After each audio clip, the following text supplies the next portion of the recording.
اعوذ باللہ من الشیطان الرجیم بسم اللہ الرحمن الرحیم نحمدہ ونصلی علی رسولہ الکریم اما بعد. محترمہ خواتین اسلام، السلام علیکم ورحمۃ اللہ وبرکاتہ. اور میری پیاری ماں اور بہنوں، اس عورت کا حکم جس نے ایک مدت تک بغیر حجاب کے نماز ادا کی ہو. سوال کیا جاتا ہے، دریافت کیا گیا، ایک مدت تک میں بے پردگی میں نماز ادا کرتی رہی، بے پردگی میں نماز ادا کرتی رہی کیونکہ میں نماز میں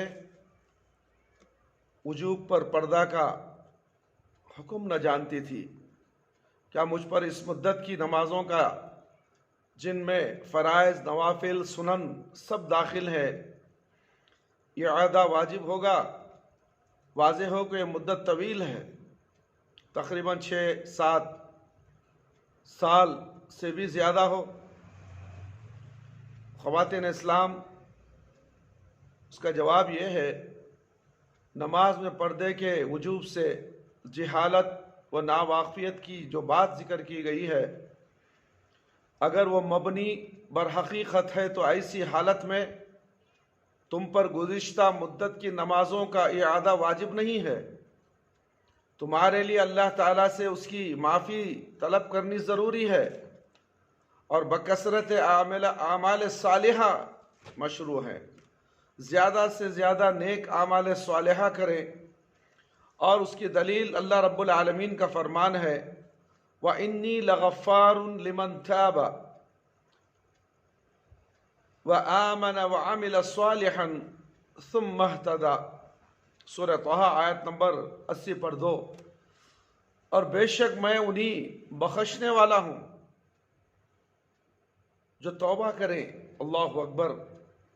توبہ کرنے والوں کو اللہ رب العالمین بخشنے والے ہیں، اور ایمان لائیں، نیک عمل کریں، اور ہدایت پر قائم بھی ہیں، ہدایت پر قائم بھی رہیں. اس کے علاوہ بھی اس معنی محفوظ کی دیگر آیات قرآن مجید میں وارد ہیں. واضح ہو کہ عورت کے لیے نماز میں چہرہ کھولنا مشروع شرعی حکم ہے، بشرط یہ کہ نماز ادا کرتے وقت کوئی ایسا شخص وہاں موجود نہ ہو جس سے پردہ کرنا واجب ہے. فتاوی للجنۃ الدائمہ. خواتین اسلام نے ایک اور سوال کیا ہے، کیا عورت بغیر پائجامے کے، جبکہ اس کے جسم کو چھپانے والا لباس ہو، نماز ادا کر سکتی ہے؟ افتاء کی دائمی کمیٹی سے سوال کیا گیا ہے، دریافت کیا گیا ہے کہ عورت کے لیے جب وہ واجب ہے کہ وہ کپڑے کے نیچے پائجامہ پہنے بغیر نماز ادا کر دے، کیونکہ میں بعض عورتوں کو، جن میں میری بیوی بھی شامل ہے، ایسا ہی کرتے ہوئے دیکھتا ہوں. سوال کا جواب یہ ہے، عورت پر واجب ہے کہ اسے ایسے کپڑے میں نماز ادا کرے جو اس کے پورے جسم کو چھپانے والا ہو. جیسا کہ عائشہ رضی اللہ عنہا نے روایت کیا ہے کہ نبی کریم صلی اللہ علیہ وسلم نے فرمایا، لا يقبل اللہ صلاة حائض الا بخمار. یعنی اللہ تعالیٰ بالغہ عورت کی نماز بغیر دوپٹے کے قبول نہیں کرتا. اور ام سلمہ رضی اللہ عنہا سے روایت ہے کہ انہوں نے نبی کریم صلی اللہ علیہ وسلم سے پوچھا، کیا عورت درع، لمبا کرتا اور دوپٹے میں ازرار تہبند کے بغیر نماز پڑھ سکتی ہے؟ تو آپ صلی اللہ علیہ وسلم نے فرمایا، اذا كان درع سابغا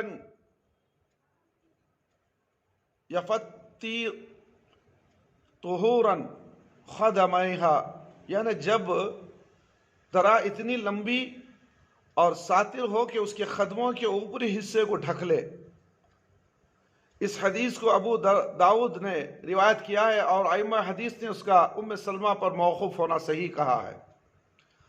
عورت کا پورا جسم سوائے چہرے اور ہتھیلیوں کے نماز میں پردہ ہے، لیکن اگر اس کے پاس اجنبی شخص ہو تو ان کا چھپانا بھی ضروری ہے۔ عورت کے لیے پیجامہ پہن کر نماز پڑھنے میں بشرطیہ کہ پاک ہو کوئی حرج نہیں ہے۔ فتاوی للجنۃ دائمہ۔ اور ایک سوال کیا گیا ہے، نماز کے لیے پیجامہ اتار دینے کا حکم افتاء کی دائمی کمیٹی سے دریافت کیا جا رہا ہے، کیا کوئی ایسا شرعی حکم موجود ہے جو عورت کے لیے نماز کی خاطر پائجامہ اتار دینے پر دال ہو؟ واضح ہو کہ عورت پردے میں ہوتی ہے، اور پائجامہ بھی پاک ہوتا ہے۔ اگر ایسا کوئی حکم شریعت میں موجود ہو تو اس کی حکمت کیا ہے؟ اس سوال کا جواب یہ ہے، ایسی کوئی شرعی دلیل نہیں ہے جو عورت یا کسی سے مطالبہ کرتی ہو کہ وہ نماز کی ادائیگی کے پیش نظر اپنا پائجامہ اتار دے جبکہ وہ پاک ہو۔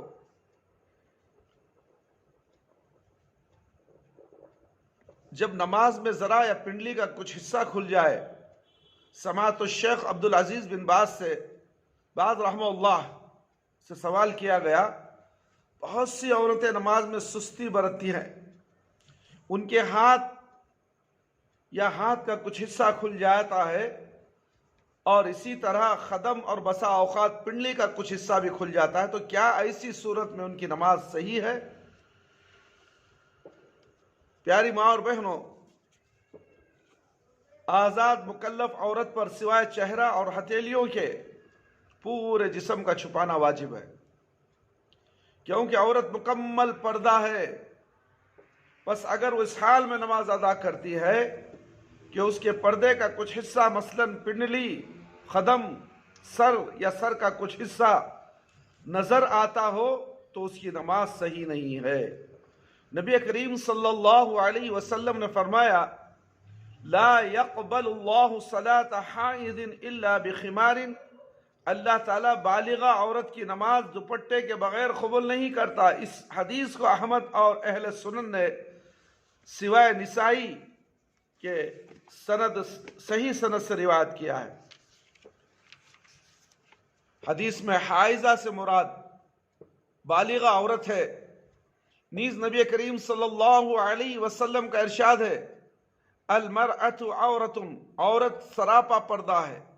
امام ابو داؤد رحمہ اللہ نے ام سلمہ رضی اللہ عنہا سے روایت کی ہے، وہ نبی صلی اللہ علیہ وسلم سے روایت کرتی ہیں کہ انہوں نے نبی کریم صلی اللہ علیہ وسلم سے ایسی عورت کے بابت دریافت کیا جو درا اور دوپٹے میں ازار کے بغیر نماز پڑھتی ہے، تو آپ صلی اللہ علیہ وسلم نے فرمایا، اذا كان الدرع سابغا یفتی طہور خدمہ، یعنی جب درا اتنی ساتر ہو کہ اس کے خدموں کے اوپری حصے کو ڈھک لے۔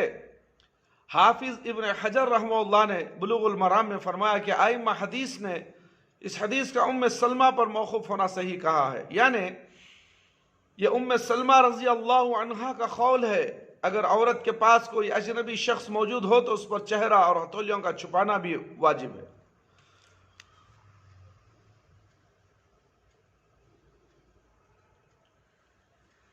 خواتین اسلام کا ایک اور سوال ہے، میں بول کر انشاءاللہ اپنی بات ختم کروں گا، انشاءاللہ اگلے سوالات پھر بعد نماز عشاء آپ کے سامنے ذکر کیا جائے گا۔ بیماری کے سبب بیٹھ کر نماز ادا کرنے والی عورت کا کیا حکم ہے؟ فضیلت الشیخ عبداللہ بن جبرین سے سوال کیا گیا ہے، ایک مریض کی پیٹھ فریکچر اور کریک جس پر پلاسٹر چڑھا دیا گیا ہے اور وہ حسب عادت کھڑی ہو کر نماز پڑھنے پر قادر نہیں ہے، لہذا وہ 1 ماہ سے بیٹھ کر نماز ادا کرتی ہے اور اشارے سے رکوع کرتی ہے، کیا اس طریقے پر اس کی نماز صحیح ہے؟ جزاکم اللہ خیر، احسن الجزاء۔ ہاں، اس کی نماز صحیح ہوگی، کیونکہ وہ قیام پر قدرت نہیں رکھتی، قیام کرنا فرض نماز میں بشرط قدرت فرض ہے۔ بس اگر یہ عورت اپنی پیٹھ میں پلاسٹر لگے ہونے کے سبب کھڑے ہونے کی طاقت نہیں رکھتی ہے تو وہ بیٹھ کر نماز ادا کرے گی، اور اگر لاٹھی کے سہارے کھڑا ہونا ممکن ہو تو اس پر کھڑے ہو کر نماز پڑھنا لازم ہے۔ بنا بری اس عورت کی گزشتہ مدت کی نماز صحیح ہے، کیونکہ وہ کھڑے ہونے کی طاقت نہیں رکھتی۔ نبی کریم صلی اللہ علیہ وسلم نے عمران بن حسین رضی اللہ عنہ سے فرمایا، صلی قائما فإن لم تستطع فقاعدا فإن لم تستطع فعلى جنب، کھڑے ہو کر نماز ادا کرو، اگر اس کی طاقت نہ ہو تو بیٹھ کر، اور اس کی بھی طاقت نہ ہو تو پہلو کے بل لیٹ کر نماز ادا کرو۔ فتاوی المرأة صفحہ نمبر 30 پر 5۔ خواتین اسلام سے گزارش کی جاتی ہے، ان جو سوال اور جوابات آپ کے سامنے پیش کیے گئے ہیں وہ قرآن اور حدیث سے ہیں۔ امید کرتا ہوں کہ آپ خواتین اسلام اس پر غور و فکر کرتے ہوئے اپنے معاملات، اپنے عبادتوں کا جائزہ لیتے ہوئے اس پر عمل کرنے کی توفیق مجھے بھی آپ کو بھی اللہ رب العالمین عطا فرمائے۔ نماز ایسی ہو جیسے کہ اللہ کے نبی صلی اللہ علیہ وسلم کی سنت کے مطابق ہو۔ مردوں کی نماز میں بھی کوئی فرق نہیں ہے، عورتوں کی بھی نماز میں کوئی فرق نہیں ہے۔ صلو کما رأیتمونی اصلی، نماز ایسے پڑھو جیسے مجھے نماز پڑھتے ہوئے دیکھا۔ یہ پیارے نبی صلی اللہ علیہ وسلم کی حدیث ہے، اس میں تفریق نہیں ہے، اس میں نہ ہی عورتوں کو الگ کہا گیا ہے مردوں کو الگ کہا گیا، یہ حدیث مرد عورت دونوں کے لیے ہے۔ اس پر غور کرو میری پیاری ماں اور بہنوں۔ اے دنیا کے انسانوں، مرد حضرات سے بھی گزارش کی جاتی ہے کہ اس حدیث پر غور کرو۔ آپ کو بھی چاہیے کہ نماز ایسی پڑھے جیسے اللہ کے نبی صلی اللہ علیہ وسلم نے نماز پڑھنے کا حکم دیا ہے۔ ہم امت محمدی ہیں، پیارے نبی صلی اللہ علیہ وسلم کے طریقے کی نماز ہمیں پسند نہیں ہے۔ اگر تم دوسروں کے بتائے ہوئے طریقے سے اگر نماز پڑھتے ہو تو کیا یہ تمہاری نماز قبول ہوگی؟ اس کا فیصلہ تو قیامت کے دن میدان حشر میں ہوگا۔ سب سے پہلے سوال نماز کا ہوگا، نہ تم 1 انچ آگے جاؤ گے نہ آگے پیچھے جاؤ گے، تم پہلے نماز کا حساب کتاب لیا جائے گا۔ تمہاری نمازیں درست ہو گئی تو تم کامیاب ہو جاؤ گے، اگر تمہاری نمازیں غلط ہیں، پیارے نبی صلی اللہ علیہ وسلم کے بتائے ہوئے طریقے سے تمہاری نماز نہیں ہے، چاہے وہ مرد ہو چاہے وہ عورتیں ہوں، کبھی کامیاب نہیں ہوں گے میرے بھائی، میرے دوست اور خواتین اسلام۔ اس لیے آپ غور کیجئے، کسی ملا اور مولوی کی بات نہ سنیں، کسی امام کی بات اگر سننی ہے تو وہ بھی قرآن اور حدیث کے مطابق ہو تو اس پر عمل پیرا ہو، اگر نہیں ہوئے ان کی بات کو اگر تم چھوڑ دو گی، رد کر دو گی تو تمہیں کوئی گناہ نہیں ہوگا۔ اگر پیارے نبی صلی اللہ علیہ وسلم کی ایک بات بھی اگر تم نے رد کر دی تو تمہارا معاملہ، تمہاری عبادتیں سب ضائع ہو جائیں گی۔ اس لیے اپنے اعمال نامہ کی حفاظت کیجئے، اپنے اعمال صالحہ کی حفاظت کیجئے، وہ اعمال صالحہ جہاں اللہ قبول کرنے والے ہیں، اور نمونہ اللہ کے نبی صلی اللہ علیہ وسلم کو بنا کر دنیا میں بھیجا ہے، شریعت آپ صلی اللہ علیہ وسلم کے پر اتاری گئی ہے، تو پھر ہمیں ماننے میں کیوں جھجک؟ حدیث موجود ہے، قرآن کی آیتیں موجود ہیں، اللہ رب العالمین کہتے ہیں کہ میری اطاعت کرنا نبی کریم صلی اللہ علیہ وسلم کی اطاعت کرنے کے برابر ہے، تو پھر دوسروں کی اطاعت کیوں لا کر نبی صلی اللہ علیہ وسلم کے ساتھ تم ملاتے ہو؟ غیر نبی کی اطاعت تمہارے پر کہاں تک فرض ہے؟ غیر نبی کی اطاعت کرنا لازم نہیں، جس طرح سے اللہ رب العالمین کے علاوہ کسی اور کی عبادت لازم نہیں ہے، اسی طرح نبی کریم صلی اللہ علیہ وسلم کی شریعت کے ساتھ کسی اور کی شریعت ملانا، دین میں زیادہ کرنا، غلو کرنا بدعت ہے۔ کل بدعت ضلالہ کل ضلالۃ فی النار۔ میرے بھائی، میرے دوست، غور کیوں نہیں کرتے؟ سمجھتے کیوں نہیں؟ کیا آپ کو قرآن اور حدیث سے محبت نہیں؟ کیا آپ کو اللہ اور اللہ کے رسول صلی اللہ علیہ وسلم سے محبت نہیں ہے؟ تو پھر نمازوں میں کیوں الگ الگ، یہ میری نماز، یہ تیری نماز، یہ عورت کی نماز، یہ بچے کی نماز، یہ بوڑھے کی نماز، یہ جوانی کی نماز؟ نماز تو ایک ہی ہے، صلو کما رأیتمونی اصلی، نماز ایسے پڑھو جیسے مجھے پڑھتے ہوئے دیکھا۔ کیا یہ حدیث تمہارے لیے کافی نہیں؟ یہ حدیث کے الفاظ کس نے کہے؟ کسی ملا نے کہے، کسی مولوی نے کہے، کسی امام نے کہے؟ یہ اللہ کے نبی صلی اللہ علیہ وسلم نے کہا ہے، پھر ہر الگ الگ نماز کی طرف اس حدیث کو کیوں جوڑتے ہو؟ جوڑنے والے ملاؤں کو پوچھو تو صحیح، دنیا کی تمام تعلیمات تم حاصل کرتی ہو، کرتے ہو، معمولی اس حدیث کے بارے میں تمہیں سمجھ نہیں آ رہی ہے۔ ہر وقت ہمارے اماموں کے جھگڑے، ہر وقت یوٹیوب میں دیکھو، حنفی پہلے اہل حدیث پہلے۔ ارے بیوقوف ہو، تمہیں کیا ہو گیا ہے؟ کیوں لوگوں کو گمراہ کرتے ہو؟ کیوں قرآن اور حدیث کی طرف چلنے کی دعوت نہیں دیتے؟ خالی مسئلے مسائل چھیڑ کر عوام کو گمراہ کر کر قیامت تک اسی طرح تم شیطان کے حربے کی طرف چلتے رہو گے، شیطان کے کھیل کو آسان کرو گے۔ صاف صاف کہہ دو، قرآن اور حدیث پر عمل کرنا ضروری ہے۔ اللہ نے جیسا کہا ویسا کرو، اللہ کے نبی صلی اللہ علیہ وسلم نے جیسا کہا ویسا کرو، بس۔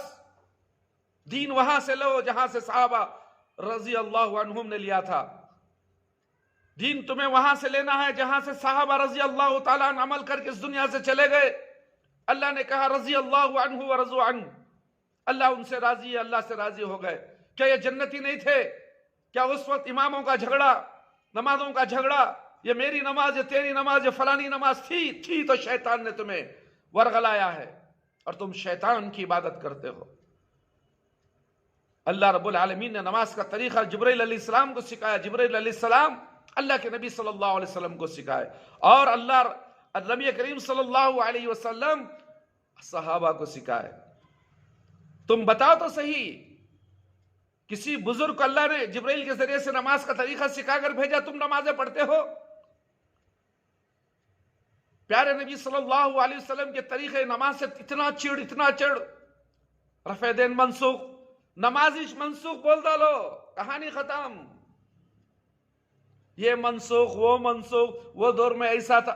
نبی صلی اللہ علیہ وسلم کی سنت قیامت تک کے لیے آئی ہے، کوئی منسوخ نہیں ہو سکتی۔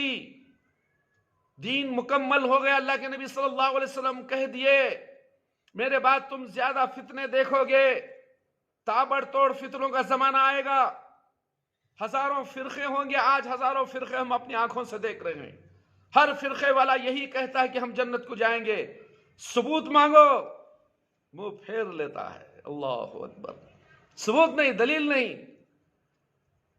آؤ ہمارے پاس دلیل ہے اللہ اور اللہ کے رسول صلی اللہ علیہ وسلم کی۔ ہم جو بھی عمل کرتے ہیں اللہ کے نبی صلی اللہ علیہ وسلم جیسا ان کے اوپر جو شریعت اتری ہے ویسے ہی ہم عمل کرتے ہیں۔ اللہ نے جو کہا، نبی نے جو کہا صلی اللہ علیہ وسلم، بس اتنا ہی ہے، اس سے زیادہ تم آگے مت بڑھو۔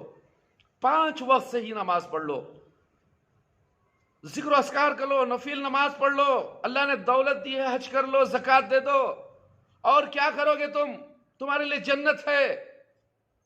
دنیا کی مصیبتیں تم کیوں اٹھاتے ہو؟ یہ ملا مولوی کے پیچھے کیوں پڑے ہو؟ جتنا علم لینا ہے اتنا لو، تم عمل کرنے کے لیے، تمہارے عمل کے لیے کافی ہے۔ یہ ملا مولوی جو 18 سال 20 سال کتابیں پڑھ لیے ہیں، وہ بحث و مباحثہ میں چلنے دو، تمہارے لیے وہ بحث و مباحثے کی ضرورت نہیں ہے۔ تمہارے لیے صلو کما رأیتمونی اصلی، اس کے تحت تمہیں نماز پڑھنی ہے، اور تمہاری نماز کو قابل قبول بناؤ، اس لیے کہ قیامت کے دن میدان حشر میں تمہیں اس کے بارے میں پوچھا جائے گا۔ کیوں تمہیں نمونہ نہیں بنایا تھا؟ نبی کریم صلی اللہ علیہ وسلم کا نمونہ تمہیں پسند نہیں آیا؟ کسی امام کا، کسی مولوی کا، کسی پیر کا، کسی مرشد کے طریقے سے تم عبادت کرتے رہے؟ کیا جواب دو گے میرے بھائی، میرے دوست اور خواتین اسلام؟ اس وقت کو غور کرو، اور آج کیا ہو تم دیکھو، اور کیا کرنے جا رہے ہو۔ موت تمہارے سر پر کھڑی ہے، موت کے بعد تمہاری کوئی دلیلیں کام نہیں آئیں گی۔ اب زندہ ہو، ہوش میں ہو، اللہ نے عقل سلیم تمہیں دی ہے۔ عبادت وہ جو اللہ قبول کرے، وہ ہے یا نہیں وہ تمہارے ہاتھ میں ہے، تمہاری سمجھ میں ہے، تمہارے غور و فکر میں ہے۔ اگر تم نے غور و فکر نہیں کیا، سامنے والے کی بات کو اندھا سمجھ کر قبول کر لیا، تو یہ تمہاری غلطی ہے، اللہ رب العالمین کی نہیں، پیارے نبی صلی اللہ علیہ وسلم کی نہیں۔ اس لیے ہر بات کے ترازو کون سا؟ پیارے نبی صلی اللہ علیہ وسلم کی شریعت، اللہ اور اللہ کے رسول صلی اللہ علیہ وسلم کے احکامات، یہ صحیح ہیں کیا؟ دیکھو، چاہے کون بھی بولنے دو، کوسا مولوی بھی بولنے دو، اللہ کی بات، اللہ کے نبی کی بات، عبادت کے اندر دلیل اللہ اور اللہ کے رسول صلی اللہ علیہ وسلم کا عمل۔ اللہ نے جو عمل کرنے کا حکم دیا رسول اللہ صلی اللہ علیہ وسلم کو، رسول اللہ صلی اللہ علیہ وسلم اپنی زندگی میں جو عمل کیے، وہ عمل ہمارے عمل، علماء جو بولتے ہیں وہ عمل برابر ہے کہ تحقیق کر لو، جان لو. دنیا کے ہر کام میں تحقیق کرنے کی جستجو کرتے ہو کہ دین میں وہ دین جو تمہیں جنت میں لے جانے والا ہے اس کی فکر نہیں تمہیں. تھوڑا غور کرو میرے بھائی، میرے دوست اور خواتین اسلام. اللہ رب العالمین سے دعا ہے کہ اللہ تعالیٰ مجھے اور آپ تمام کو غور و فکر کرتے ہوئے دین کو سمجھ کر عمل کرنے کی اللہ توفیق عطا فرمائے. وآخر الدعوانا الحمدللہ رب العالمین. یا حی یا قیوم.